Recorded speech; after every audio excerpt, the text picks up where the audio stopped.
Fungu ambalo wengi ulitumia kwa ajili ya defense kuhusu habari ya marejeo ya Kristo linapatikana kitabu kile cha Mathayo 24 mstari wa 36. Ndilo fungu ambalo wengi ulitumia sana. Kimfuata mtu yote kamwambia unajua Kristo amekaribia kurejea, ndilo fungu ambao watu wengi huwa wananukuu kwamba hakuna ajuaye siku wala saa.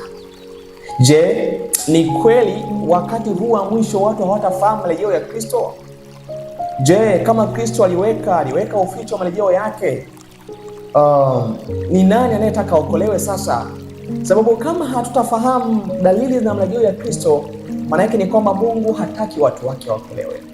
Lakini maandiko matakatifu yanazungumza wazi ya kwamba shetani anafahamu ya kwamba wakati wake ni mchache. Kama shetani ambaye ni adui wa Mungu anafahamu kwamba wakati wake ni mchache, je, watu ambao Mungu anakusudia waokoe hawatafahamu wakati wa marejeo ya Kristo? Tuulize Biblia tujue Yesu alipotoa hii kauli karne ya kwanza alikuwa na maana gani, na watu wasibaki kwenye upofu wa kunukuu hii kauli ya kwamba hakuna ajuaye siku wala saa.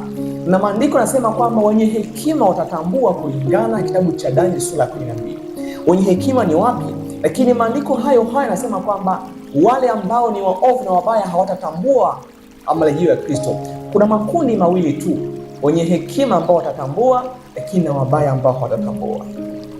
Wakati ule wa Nuhu wenye hekima walitambua, wakaingia ndani ya safina. Wakati wa Rutu wenye hekima walitambua, wakatoka nje ya Sodoma. Hata wakati huu wa mwisho, wapendwa, wenye hekima watatambua na watajiandaa kwa ajili ya marejeo ya Kristo.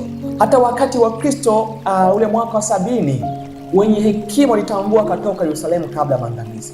Je, huu wakati wa mwisho ndipo Kristo asiwajulishe watu? Huko wakati wa maangamizi Yerusalemu aliwaambia mtakapoona hii ishara mkimbie. Je, sisi wakati wa mwisho Mungu hajatupa ishara na dalili zote za kwamba mwisho utakuwa umekaribia? Tuulize Biblia. Na